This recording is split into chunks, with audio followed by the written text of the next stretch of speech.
स्वागत छ। आज हामी डाक्टर जोसेफ मर्फीको चर्चित पुस्तक the power of your subconscious mind र माइन्डमेन्ट इन्साइटका विचारहरूमा आधारित रहेर केही महत्त्वपूर्ण जीवन सूत्रहरूमा अलिकति गहिरिएर कुरा गर्दैछौँ। नमस्ते। हो, यो साँच्चै नै एउटा गहिरो विषय हो। पुस्तकको मूल सन्देश नै कस्तो शक्तिशाली छ भने जीवन भनेको अवचेतन मनको प्रतिफल हो, भित्री सोच नै बाहिरी वास्तविकता बन्छ। आज हामी यही पुस्तकबाट लिएका केही मुख्य शिक्षाहरूलाई अलिक केलाएर हेरौँ त सुरु गरौँ है। अवश्य। यी शिक्षाहरूले हाम्रो भित्री संसार, हाम्रो सोचाइ, हाम्रो विश्वासले कसरी बाहिरी जीवनलाई रूप दिन्छ भन्ने कुरा एकदम प्रष्ट पार्छन्। पहिलो कुरा त अवचेतन मनलाई हाम्रो जीवनको एक किसिमको नक्सा जस्तो भनिएको छ, हैन? हो, नक्सा वा ब्लुप्रिन्ट भनौँ न। जस्तो कोही मान्छे खै म त सधैँ गरिब नै रहन्छु भन्ने गहिरो विश्वास पाल्छ भने उसको अवचेतन मनले उसलाई त्यस्तै निर्णय लिन लगाउने, अवसरहरू नदेख्ने बनाइदिने। ठिक हो। तर अर्कोतिर जो मान्छे म सफल बन्न सक्छु भन्ने विश्वास राख्छ त्यसले चाहिँ अलि फरक ढङ्गले सोच्न, काम गर्न थाल्छ, अवसर खोज्छ, जोखिम लिन्छ। हो नि, यहाँ विश्वासको शक्ति त साँच्चै अचम्म लाग्दो छ। डाक्टर मर्फीले एउटा उदाहरण दिनुभएको छ नि, जहाँ एकजना मान्छेले सामान्य पानीलाई नै विशेष औषधि ठानेर पिए। त्यो प्लेसिबो इफेक्ट जस्तो? हो, ठ्याक्कै। त्यो पानीमा औषधीय गुण त केही थिएन, तर उसको विश्वास यति बलियो थियो कि उसको शरीरले सकारात्मक प्रतिक्रिया देखायो, ऊ निको भयो। मतलब विश्वासले नै शारीरिक परिवर्तन ल्याउन सक्छ। गजब। अनि कल्पना मतलब भिजुअलाइजेसनको कुरा नि स्रोतमा खेलाडीहरूले खेल अघि आफ्नो सफलताको कल्पना गर्ने अभ्यास गर्छन् भन्ने छ। यो कसरी काम गर्छ होला? त्यो केवल दिनमा सपना देखे जस्तो मात्रै होइन। जब हामी कुनै कुरा एकदम स्पष्टसँग भावनात्मक रूपमा कल्पना गर्छौं नि, हजुर, त्यसबेला हाम्रो मस्तिष्कले त्यसलाई वास्तविक अनुभव जस्तै गरी लिन्छ रे, अनि सोही अनुसारको न्युरल पाथवे मतलब बाटो बनाउँछ। रिसर्चले पनि देखाउँछ कि यस्तो मानसिक अभ्यासले वास्तविक प्रदर्शन सुधार्छ। यो त अवचेतन मनलाई लक्ष्य प्राप्तिका लागि तयार पार्ने, प्रोग्राम गर्ने तरिका हो के? भनेपछि यो एक किसिमको मानसिक तयारी भयो। हो, मानसिक रिहर्सल जस्तै। अर्को महत्त्वपूर्ण पक्ष एफर्मेशन्स मतलब सकारात्मक कुराहरू दोहोर्याउने अभ्यास।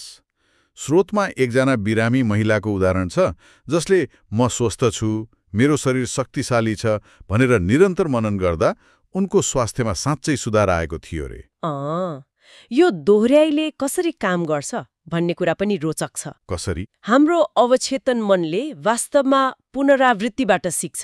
जसरी हामी भाषा सिक्छौं वा कुनै नयाँ सिप सिक्छौं नि, त्यस्तै हो। हो र? हो, बारम्बार सकारात्मक सन्देशहरू दोहोर्याउँदा त्यसले हाम्रो मनमा गहिरोसँग गडेर बसेका पुराना नकारात्मक सोचहरूलाई बिस्तारै बिस्तारै हटाउँदै जान्छ।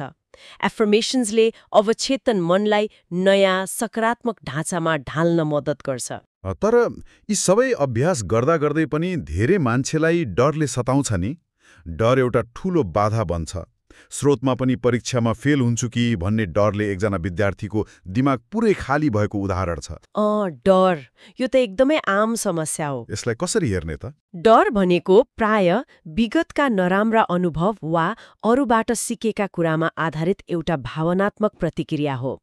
तर डाक्टर मर्फीको दृष्टिकोणमा यो धेरै हदसम्म एउटा भ्रम हो जसलाई हामी आफैले शक्ति दिन्छौं। भ्रम? हो।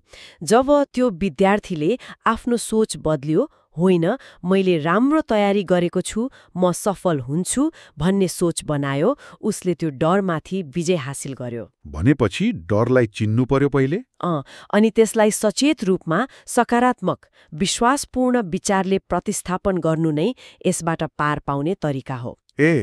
अनि यी सिद्धान्तहरू स्वास्थ्य, सम्पत्ति वा सम्बन्ध जस्ता बाहिरी देखिने कुराहरूमा पनि त्यसरी नै काम गर्छन् होला, हैन त? बिल्कुल।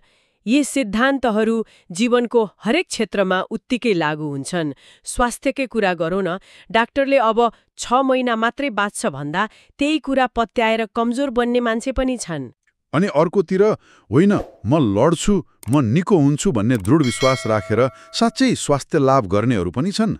हो नि, यसले सोचको शारीरिक प्रभाव कति शक्तिशाली हुन्छ भन्ने देखाउँछ। त्यस्तै सम्पत्तिको सन्दर्भमा मसँग कहिल्यै पर्याप्त हुँदैन वा पैसा कमाउन साह्रै गाह्रो छ भन्ने सोच पाल्यो भने अवसर नै देखिँदैन।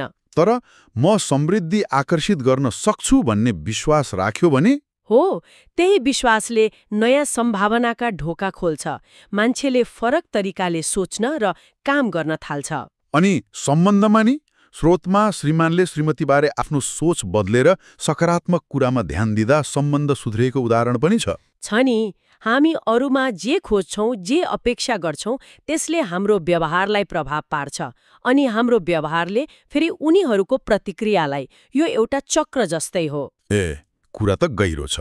यहाँसम्म कि समस्या समाधानमा पनि अवचेतन मनले पृष्ठभूमिमा काम गरिरहेको हुन्छ। थोमस एडिसनले निद्राकै अवस्थामा बल्बको डिजाइनबारे आइडिया पाएको भनिन्छ नि, त्यो उनको अवचेतन मनको काम थियो भन्ने विश्वास गरिन्छ। ओहो, हो र अचम्म। अन्त्यमा कृतज्ञताको अभ्यासको बारेमा पनि कुरा गरौँ। स्रोतमा हरेक बिहान केही मिनट आफूसँग भएका कुराहरूका लागि कृतज्ञता व्यक्त गर्ने एउटी महिलाको जीवनमा सकारात्मक परिवर्तन आएको उदाहरण छ। कृतज्ञता यो पनि निकै शक्तिशाली अभ्यास हो। यसले कसरी काम गर्छ होला? कृतज्ञताले हाम्रो ध्यान के छैन भन्ने कुराबाट हटाएर के छ भन्ने कुरामा केन्द्रित गराउँछ। यसले अभावको मानसिकतालाई प्रचुरताको मानसिकतामा बदल्न मद्दत गर्छ। यसले एक किसिमको सकारात्मक ऊर्जा पैदा गर्छ, जसले जीवनमा थप राम्रा कुराहरूलाई आकर्षित गर्न सघाउँछ। यो अवचेतन मनलाई हामीसँग जे छ त्यसप्रति सचेत गराउने र सन्तुष्टिको भावना बढाउने एउटा एकदमै राम्रो तरिका हो। त्यसो भए यी सबै कुराको सार के रहेछ त? डाक्टर मर्फीका यी शिक्षाहरू केवल किताबी ज्ञान मात्रै होइनन्, बरु जीवनमा लागू गर्न सकिने व्यावहारिक सूत्रहरू हुन्। हो, जस्तो कि कल्पनाको प्रयोग गर्ने, सकारात्मक कुराहरू दोहोऱ्याउने, गहिरो विश्वास विकास गर्ने, डरलाई चिनेर हटाउने अनि आफूसँग भएका कुराहरूका लागि कृतज्ञ हुने। हो, अनि निरन्तर अभ्यासबाट अवचेतन मनलाई आफ्नो साथी बनाएर आफ्नो पक्षमा काम गर्न लगाउन सकिन्छ, जसले जीवनमा साँच्चै नै उल्लेखनीय परिवर्तन ल्याउन सक्छ। हामीले यी अभ्यासहरूले कसरी काम गर्छन् भन्ने बारे त केही कुरा गर्यौं। तर यसले एउटा अझ गहिरो प्रश्न पनि उब्जाउँछ जस्तो लाग्छ मलाई। के प्रश्न होला? अन्तिम विचार, यो अवचेतन मनले हाम्रो जीवनमा यति गहिरो प्रभाव किन पार्छ होला? के यो केवल हाम्रो मनोविज्ञान, हाम्रो मस्तिष्कको केमिस्ट्री र हामीले सिकेका कुराहरूको नतिजा मात्रै हो, वा यसमा चेतना, वास्तविकताको प्रकृति र सायद अझ गहिरो कुनै आध्यात्मिक आयाम पनि जोडिएको छ कि? यो प्रश्न आफैमा एउटा खोजको विषय बन्न सक्छ। निश्चय पनि यो विचारणीय प्रश्न छोड्दै आजको यो गहिरो चर्चा यही टुङ्ग्याउँछौँ। फेरि भेटौँला। हस्, धन्यवाद। फेरि भेटौँला।